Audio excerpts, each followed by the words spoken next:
오늘 은혜 받으실 하나님 말씀 계속해서 우리 고린도전서 오늘은 15장 우리 16절서부터 26절에 있는 말씀 보겠습니다.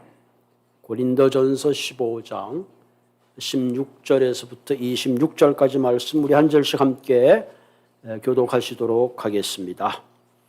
만일 죽은 자가 다시 살아나는 일이 없으면 그리스도 다시 살아나신 일이 없었을 터이요.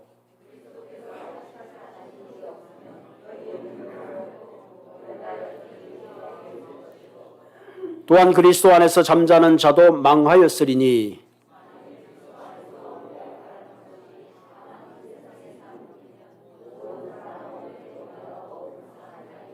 그러나 이제 그리스도가 죽은 자 가운데서 다시 살아나사 잠자는 자들의 첫 열매가 되셨도다.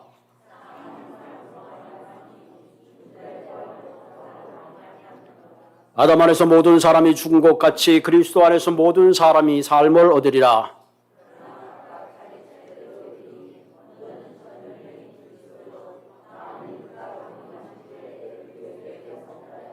구회는 마지막이니 그가 모든 통치와 모든 권세와 능력을 멸하시고 나라를 아버지 하나님께 바칠 때라.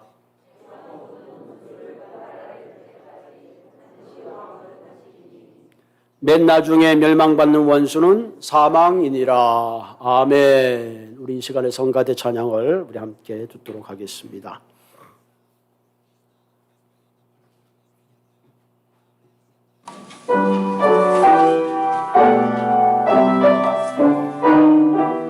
하고 주님은 오셨네. 요한의 아들 시몬아, 내가 다른 사람들보다 나를 더 사랑하느냐.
우리 성가대원들 보시면서 저렇게 다시 또 할 수 있을까 그런 마음이 들죠. 감사하면 우리의 마음이 따뜻해지는 것 같아요. 감사하면 감사하는 일들이 생기는데 불평하고 원망하면 불평하고 원망하는 일들이 따라오죠. 오늘이 11월 첫 주입니다. 정말 한 해 동안 하나님이 주신 은혜 얼마나 큰지 모르겠습니다. 오늘도 귀한 말씀을 통해서 하나님이 주신 은혜와 감사가 여러분들의 가정에 넘치시기를 바랍니다. 우리가 인생을 살아가는 데는 두 가지 형태의 삶이 있는 것 같아요. 첫 번째 삶은 내게 주어진 조건과 환경을 따라가는 사람이 있습니다. 또 한 부류의 사람은 내게 주어진 조건과 환경을 뛰어넘어서 살아가는 그런 삶이 있습니다. 내게 주어진 조건과 환경을 따라 사는 사람은 내가 기대했던 환경과 조건이 갖추어지지 않으면 행복도 성공도 무너지게 되는 거죠. 나도 금수저로 태어났더라면 지금보다 더 나은 삶을 살 수 있을 텐데, 내게 경제적인 좀 여유만 있었더라면 이전보다 더 나은 삶을 살 수 있었을 텐데, 와리프의 삶을 사는 거죠. 그렇게 살다 보니까 이렇게 사는 사람은 자신의 건강한 삶을 살 수가 없습니다. 환경에 따라 조건에 따라 행복도 성공도 무너지기 때문에 그렇습니다. 반대로 내게 주어진 환경과 조건에 상관없이 그러나의 인생을 살아가는 사람이 있습니다. 비록 내게 건강은 없으나, 내가 비록 경제적인 사정은 넉넉하지 않지나, 그러나 내가 다른 사람보다 핸디캡이 있지만, 그러나 내가 선택할 수 있는 최선의 삶, 내가 할 수 있는 그 무엇인가를 끊임없이 기대하고 소망하고 하나하나 수놓아가는 사람, 이것이 오늘 본문에서 제시하고 있는 믿음의 사람들이 가야 되는 삶의 모습입니다. 그렇기 때문에 그러나의 삶을 사는 사람은 환경을 따라 사는 삶도, 내게 주어진 조건을 따라 사는 삶도, 심지어는 내가 가지고 있는 스펙이나 내가 가지고 있는 가능성을 따라 사는 것이 아니라 오직 내 안에 살아계신 부활하신 주님의 능력을 따라서 살아가는 사람들입니다. 어릴 때 명석한 두뇌로 동네의 많은 사람들의 기도를 한 몸에 받았습니다. 청년이 되어서는 정치와 경제에 큰 관심을 가지고 있었던 헨리 포세트라는 청년이 있습니다. 이분의 아버지 취미가 사냥인데 아버지랑 같이 사냥을 갔다가 그만 그 사냥총이 오발되는 바람에 두 눈을 상실하는 힘든 일을 겪게 되었습니다. 여러분, 아버지가 오발해서 아들의 눈을 멀게 했으니 그 아버지의 마음이 얼마나 괴롭고 얼마나 죄책감에 시달렸겠습니까? 그런 아버지를 바라보는 이 아들 헨리 포세트는 그 아버지를 오히려 위로하면서, 아버지, 내가 두 눈을 잃었지만 그래도 내 마음에 하나님이 주신 마음의 빛이 있고 그래도 건강하지 않습니까? 오히려 아버지를 위로했다고 합니다. 그 후에 그는 다시 점자를 익히고 옥스퍼드를 졸업하고, 그리고 훗날 영국의 경제학자가 되고 국회의원이 되고 최신부 장관까지 지내며 사회에 공헌했다는 일화가 있습니다. 우리의 삶은 내게 주어진 조건, 내가 할 수 있는 능력만 의지하면 우리의 삶은 좌절하고 무너질 수밖에 없습니다.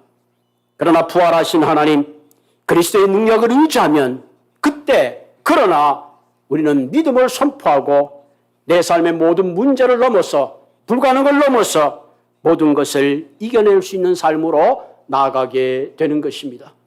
그러므로 이 시간 저와 여러분, 와리프의 삶을 때까지 살아왔다면 오늘 이 시간 저와 여러분 그리스도의 부활의 능력을 붙잡고 그러나의 삶으로 달려가시는 모든 분들이 되기를 주님의 이름으로 부탁을 드립니다. 그럼 어떻게 할 때에 우리가 내게 주어진 조건을 따라 사는 것이 아니라 진정 살아계시고 부활하신 부활의 능력을 따라서 우리의 삶을 살 수 있을까요? 하는 겁니다.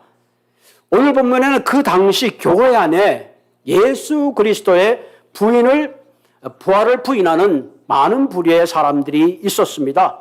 그 대표적인 사람들이 헬라 철학에 물든 사람들입니다. 이 사람들은 우리가 알듯이 이원론적 사상에 젖어 있었습니다. 그노스트 사상에 젖어 있었기 때문에 영혼 거룩하지만 육은 부패하고 타락했다고 생각했습니다. 그렇기 때문에 예수님의 육체의 부활을 도저히 인정할 수가 없는 겁니다. 그래서 예수 그리스도의 부활을 부인했습니다. 또 다른 부류의 사람들은 유대교인 중에 사두개파 사람들이 있었는데 이 사람들 역시 예수 그리스도의 부활을 부인했습니다. 이런 상황 속에 바울은 오늘 본문의 이야기를 통해서 예수 부활의 진실성과 부활의 참된성, 부활의 능력에 대해서 오늘 설명하고 선포하고 있습니다. 이와 같은 상황 속에서 바울이 첫 번째 12절에 한 얘기가 말씀을 좀 띄워주시면 12절에 이런 얘기를 하죠. 그리스도께서 죽은 자 가운데서 다시 살아나셨다 전파되었거늘 바울은 평생 동안 그리스도께 죽으시고 부활하셨는 이 복음을 들고 이 복음을 통해서 고린도 교회를 세우고 이것을 위해서 자신의 전부를 바친 거죠. 그런데 너희 중에 어떤 사람은 어찌하여 죽은 자 가운데 부활이 없다고 하느냐. 도대체 그 근거가 무엇이냐. 정말 예수 그리스도가 부활하지 않았다면 과연 어떻게 되었을까. 그 사실이 13절 이하에서부터 나오죠. 만일 죽은 자의 부활이 없다면 그리스도가 다시 살아나지 못했으리라. 그러면서 14절 이하에서부터 쭉 나옵니다. 제가 16절부터 타이핑을 해놓은 것 같아요. 그죠? 만약에 그리스도께 부활하지 못했다면 첫 번째 나오는 것이 우리가 전파하는 것이 어떤 내가 이때까지 여러분들에게 그리스도의 부활을 전파했는데 주님이 부활하지 않았다면 내가 이때까지 말한 것이 다 거짓말이다. 복음 자체가 헛것이다. 그러므로 너희 믿음도 헛것이다. If Christ has not been risen, then our preaching is vain, your faith also is vain. 만약에 예수님이 부활하지 않았다면 내가 설교하는 것도 복음을 전하는 것도 그 모든 것도 아무런 의미가 없다. 한마디로 헛되고 헛된 것이다. 심지어 예수님이 부활하지 않았다면 내가 너희들에게 이 전한 그 모든 것들은 헛것일 뿐만 아니라 수많은 사람들이 오히려 나를 고소할 것이다.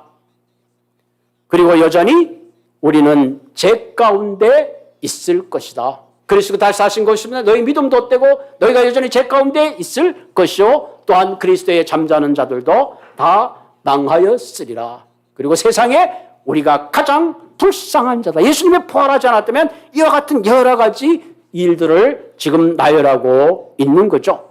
특별히 본문 17절에 너희가 여전히 죄 가운데 있을 것이다.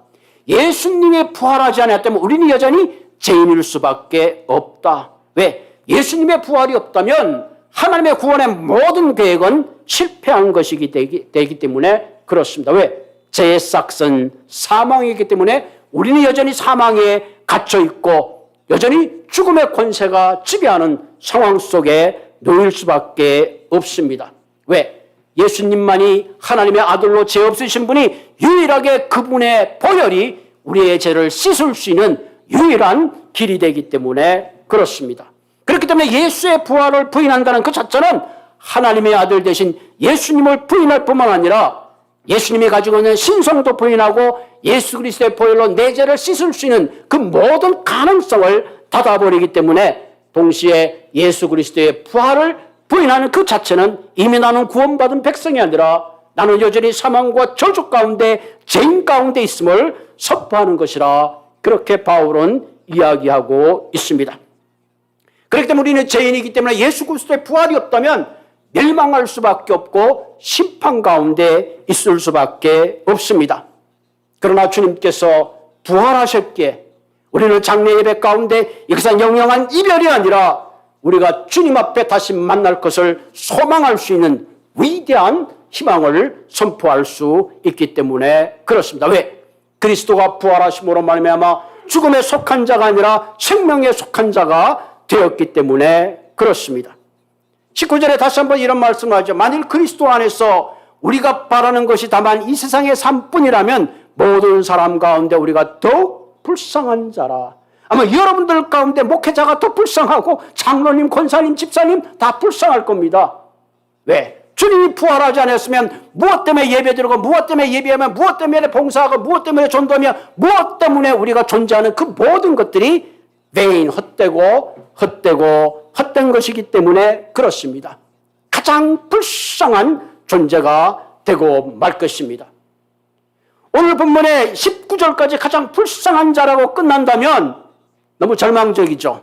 그런데 오늘 본문은 그러나 반전의 역사가 있습니다. 그러나 now 이제 그리스도께서 죽은 자 가운데서 다시 살아나사 잠자는 자들의 첫 열매가 되셨도다. 아멘. 할렐루야. 일단 입이 안 떨어져도 아멘 해야 돼. 얼마나 큰 복음인 줄 몰라. 아, 그렇구나. 이게 헛되고 한데도 그리스도가 부활하신 분은 내게 생명이 있고, 할렐루야.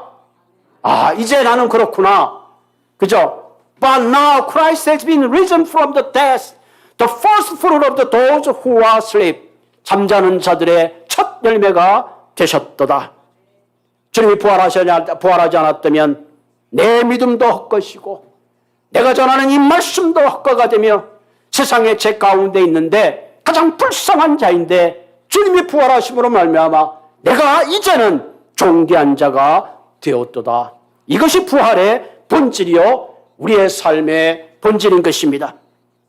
예수께서 모든 죄와 어둠의 권세를 이기시고 부활하신 것처럼 모든 믿는 우리의 삶도 내 삶의 어둠이 물러가고 불가능이 무너가고 상황을 뛰어넘어서 와리프의 삶이 아닌 그러나의 삶으로 변화된 것을 믿으시기를 바랍니다.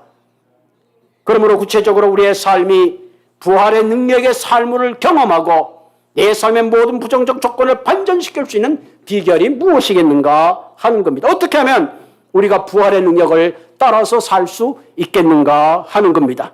첫째로 우리가 가져야 될 것은 첫 열매의 시대가 되었다는 것은 첫 사례가 되었다. 첫 본보기가 되었다. 그런 얘기를 하는 거죠. 이 첫 열매가 되었다는 것은 두 가지 의미를 동시에 말하는 것입니다. 동일한 열매를 맺는다.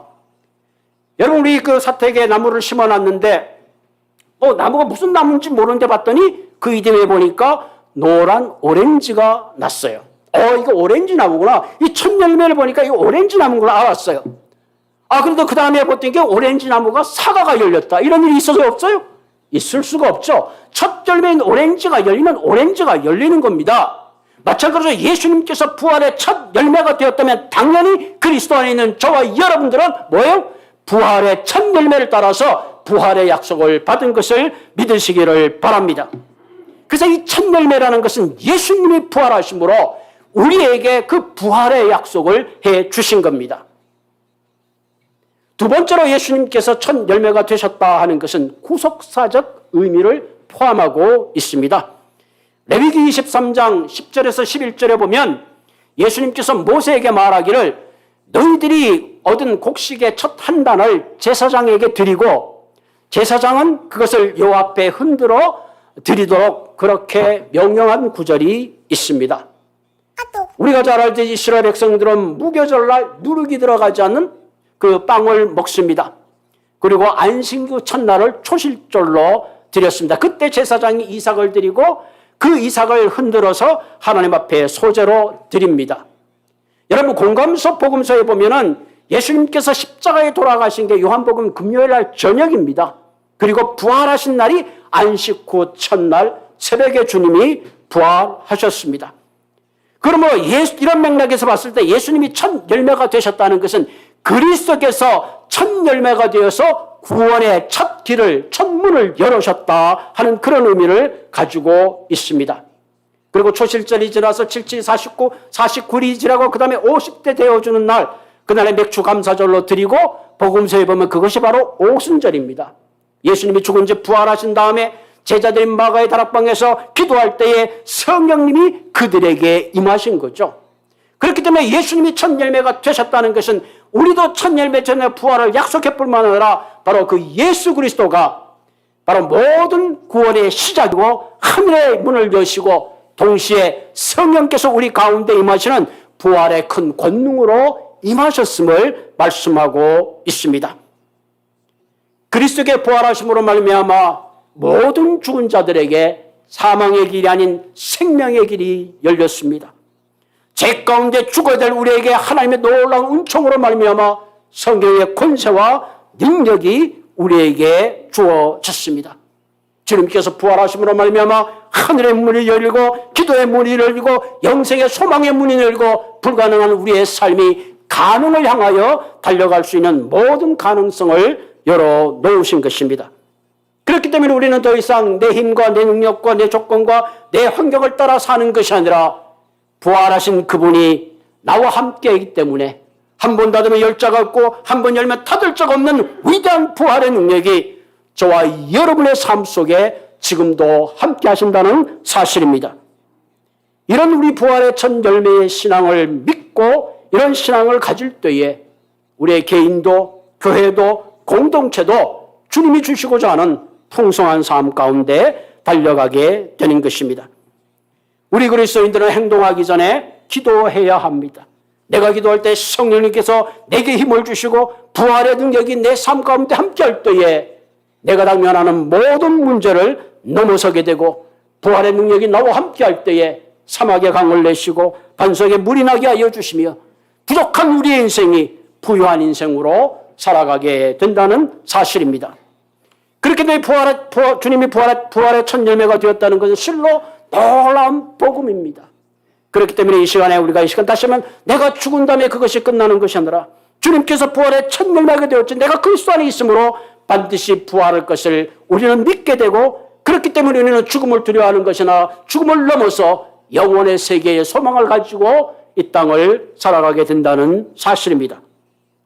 두 번째 우리가 그러나의 신앙, 반전의 신앙을 위해서는 바른 소속의 신앙이 필요합니다. 오늘 본문 21절을 가만히 보면 사망이 사람으로 말미암아 굳은 자의 부활도 사람으로 말미암는도다. 사망이 한 사람인데 왜 한 사람이 빠졌지? 사망이 한 사람으로 말미암았으니 죽은 자의 부활도 한 사람으로 말미암는도다. 아마 다른 버전이 타이핑이 된 것 같아요. 자, 이 본문을 가면 사망이 한 사람으로 봤다. 여러분, 한 사람이 누구예요? 아담 한 사람 때문에 온 인류가 사망 가운데 들어가게 된 거죠. 그런 온 인류가 오늘 보니까 부활도 한 사람, 그 한 사람은 뭐예요? 예수 그리스도 한 사람으로 말미암아 사망이 세상에 들어왔지만 예수 그리스도 그 한 사람으로 말미암아 생명이 이 땅에 퍼지게 된 거죠.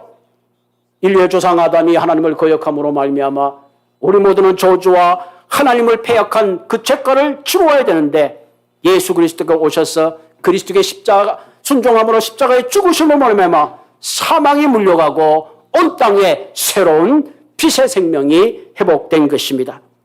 한마디로 아담 이후에 온 인류가 사망과 죽음을 향하여 달려갔는데 하나님의 진노 아래 있고 심판 가운데 있었는데 그리스도가 부활하심으로 그 모든 것들을 내가 부산행 열차 안에 있는 순간에 그 열차는 부산의 종착지에 도착하게 되는 것입니다. 동일한 것입니다.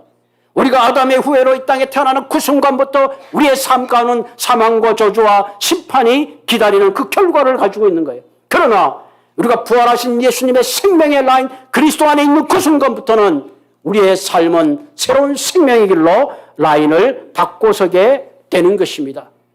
그러므로 사랑하는 성도, 우리 이 말씀을 들으면서 나는 지금 아담의 라인에 서 있는가 아니면 생명이신 예수 그리스도의 라인에 서 있는가를 우리는 분명하게 해야 합니다.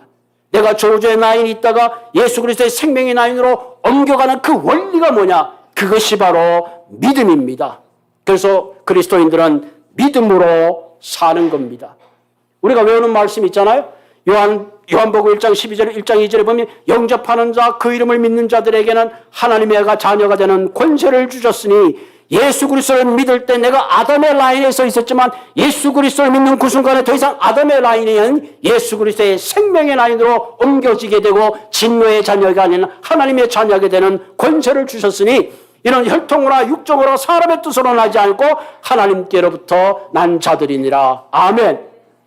이게 기독교 복음의 핵심이요 진리입니다. 내가 교회를 5년 다니고 10년 다니고 30년을 다녔다 할지라도 이 진리를 깨닫지 못한다면 여전히 나는 교인일 뿐이지 그리스도의 자녀로서 부활의 약속을 갖지 못하는 것입니다. 만약 이는 확신이 없다면 다시 한번 이 시간에 믿음으로 저주의 라인이 아닌 그리스도의 생명의 라인으로 옮기시기를 주님의 이름으로 부탁을 드립니다. 이는 혈통으로나 육적으로 나지 않고 하나님의 뜻으로 난다고 했습니다. 그러면 이제는 하나님의 뜻으로 자녀가 되는 그 순간부터 이제는 나는 죽음에 속한 자가 아닌 생명에 속한 자가 되는 거죠. 그 순간에 그리스도의 부요함이 나의 부요함이 되고 그리스도의 풍성함이 나의 풍성함이 되고 그리스도의 영생이 나의 영생이 되는 겁니다. 여러분, 포도나무가 있으면 그 가지는 자연히 포도나무를 통해서 열매를 맺고 풍성한 삶을 누리게 되는 것입니다.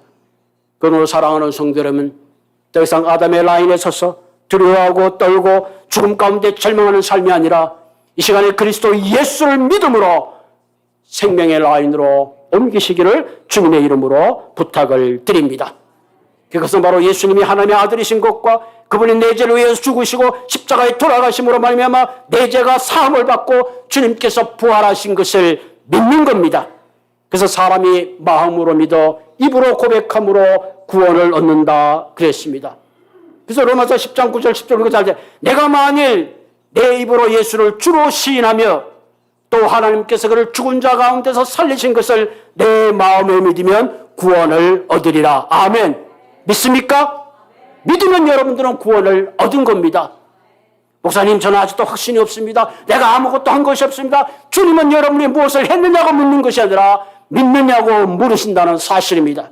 내가 그것을 믿을 때에, 입으로 고백할 때에, 마음으로 믿을 때에 내게 구원이 주어진다는 사실입니다. 아멘.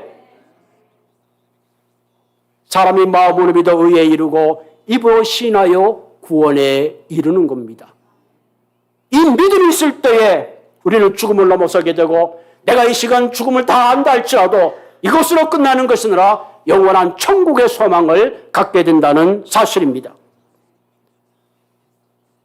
본문 22절에 보면 아담 안에서 모든 사람이 죽은 것 같이 그리스도 안에서 모든 사람이 생명을 얻으리라. 아멘.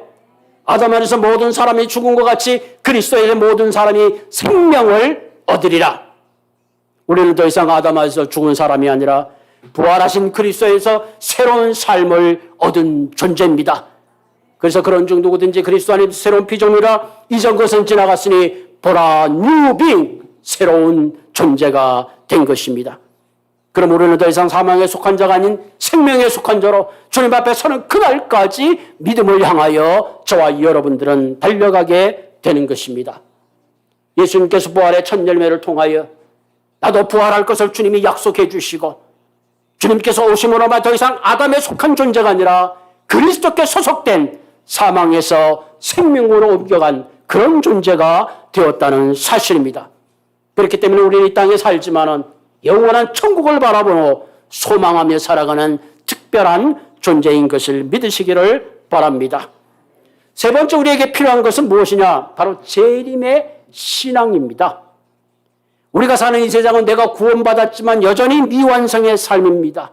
내가 부활의 능력을 소유해도 아픔이 있고 인생을 넘어야 될 많은 문제들이 있습니다. 그러나 예수님이 오신 그 마지막 파이널 때에 모든 질병이 떠나가고 모든 아픔이 떠나가고 진정한 차원의 영원한 샬롬의 날을 주님께서 우리에게 약속해 주셨습니다. 본문 23절을 볼까요? 그러나 각각 차례대로 되리니 먼저는 철면의 그리스도요. 그리스도께서 먼저 부활하고 다음에 뭐요? 그가 강림하실 때에 그리스도에 속한 자도 부활한다. 할렐루야. 요한계시록 20장 16절에 보면 이 첫 부활에 참여하는 자는 복이 있고 거룩하도다. 아멘. 그렇기 때문에 예수를 믿는 사람들은 거룩하고 복된 존재들입니다. 둘째 사방에 그들을 다스리는 권세가 없고 도리어 그들이 하나님과 그리스도의 제사장이 되어 1000년 동안 그리스도와 더불어 왕노릇하리라. 마지막 24절에 뭐라 그랬어요? 그 후에는 나중이니 저가 모든 통치와 모든 권세와 능력을 멸하시고 나라를 아버지 하나님께 바칠 때라. 이 마지막 때는 언제? 바로 텔로스, 마지막 인생의 모든 세상이 끝나는 컨클루전, 마지막 종말이 찾아오면 모든 통치와 모든 권세의 능력을 멸하신다는 거야. 마귀의 세력을 하나님께서 멸하시고 그리고 궁극적으로는 이 땅에 하나님 아버지께 하나님 나라를 완성하시는 거죠. 그래서 25절에 보면 그가 모든 원수를 그 발 아래 둘 때에 반드시 왕노릇 하시리라. 로드 오브 킹 오브 킹이 되시는 거죠. 26절에 맨 나중에 멸망받을 자까지 멸망받을 때까지 반드시 왕노로 다스리니 만왕의 왕으로 우뚝 서시고 26절에 보면 맨 나중에 멸망받을 원수는 사망이니라. 제가 좀 말이 빠르죠? 맨 마지막에 20절 나중에 맨 마지막에 원수는 사망이니라. 마지막 유황불에 던지는 것입니다. 그리고 영원한 하나님 나라가 완성되고 이 영원한 하나님 나라를 소망하는 것이 바로 저와 여러분들입니다. 우리가 살아가는 현실은 소망이 없습니다. 그러나 주님 오셔서 주님 오는 그날은 차원이 다른 그런 소망을 품고 이 땅에 살아갑니다. 이런 소망을 온전히 믿을진데 우리는 이 땅에 있는 것을 연연하는 것이 아니라 주님 올 때 그 모습, 주님 올 때 내가 어떤 모습으로 부활하고 어떤 바른 삶을 살아갈 것을 우리는 도전하게 되는 거죠. 우리가 잘 아는 그 순회 선교사의 그 복음학교를 하고 있는 김영우이 선교사라는 분이 계십니다. 그분이 5자녀가 있는데 5자녀를 다 선교사로 보냈어요. 얼마나 이분이 복음에 열정이 있는지 막내 아들 이름을 김선교라고 지었어요. 근데 이 아들이 그 기니비사라우라는 그 아프리카에 아주 물도 없고 전기도 안 들어오는 화장실도 없는 곳에서 사역하는 곳에 이 선교사님이 방문하게 됐습니다. 건장 아들이 10kg가 빠지고 고생하는 모습을 보니까 자신도 선교사지만 마음이 너무 짠했습니다. 마침 그날이 아들 생일이라서 생일 카드에 한 자를 적어 주었습니다.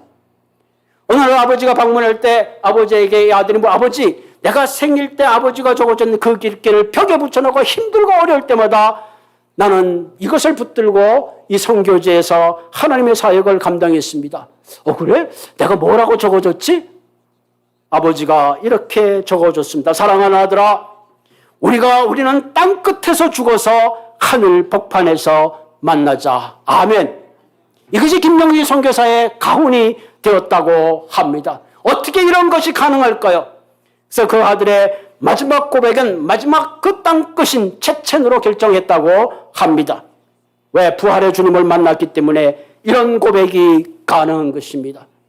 저와 여러분들 정말 우리가 땅 끝에 죽어서 그리스도의 하늘의 천국의 한복판에서 만나는 소망을 가지고 때가 어떤지 때를 못 얻든지 그리스도가 내게 주신 소명을 가지고 마지막 생명을 향하여 달려가시는 저와 여러분들이 되기를 주님의 이름으로 부탁을 드립니다. 같이 가겠습니다. 주님께서 부활하지 않았더라면 밤엔 경절과 같고 티끌과 같고 안개와 같은 인생, 흙으로 와서 흙으로 돌아갈 수밖에 없는 그런 존재지만 주님이 부활의 첫 열매가 되심으로 말미암아 하나님 이 땅에 80, 100년 사는 우리의 인생이 부활의 약속을 갖게 되게 하시고 영원한 소망을 바라보게 하신 하나님 참으로 감사합니다. 그러므로 하나님 이제 우리의 삶이 내게 주어진 조건이나 환경이나 내가 가진 능력을 따라 사는 것이 아니라 주님이 내게 나와 함께 하시는 부활의 능력을 가지고 그러나의 삶을 살아갈수록 주님 인도하여 주시옵소서. 비록 우리의 삶이 땅끝의 삶을 살다 할지라도 비록 우리의 삶이 그리스도의 복음을 전하기 위해서 세상의 모든 고통과 어려움이 있다 할지라도 진정 천국을 소망하며 천국 한가운데를 소망하며 날마다 믿음의 길 발걸음을 옮겨놓을 수 있는 우리 모두가 되게 하여 주시옵소서. 자비하신 하나님 우리는 연약합니다. 자비하신 하나님 우리는 어떻게 해야 될지 모릅니다. 성령께서 오늘도 인도하여 주셔서 하나님 이 자리에 저와 우리 모든 성도님들이 그리스도에 주시는 뜨거운 마음을 가지고 이 세상의 그리스도의 나라를 조금씩 이루어가는 위대한 일들을 감당할 수 있도록 주님 인도하여 주시옵소서. 오 하나님 다시 한번 주님 앞에 우리의 마음을 드립니다. 다시 한번 주님 앞에 우리의 심령을 드려오니 이 시간 우리를 새롭게 하여 주시고 우리를 그리스도의 능력 가운데 바로 서서 달려갈 수 있도록 날마다 우리와 함께하여 주시옵소서.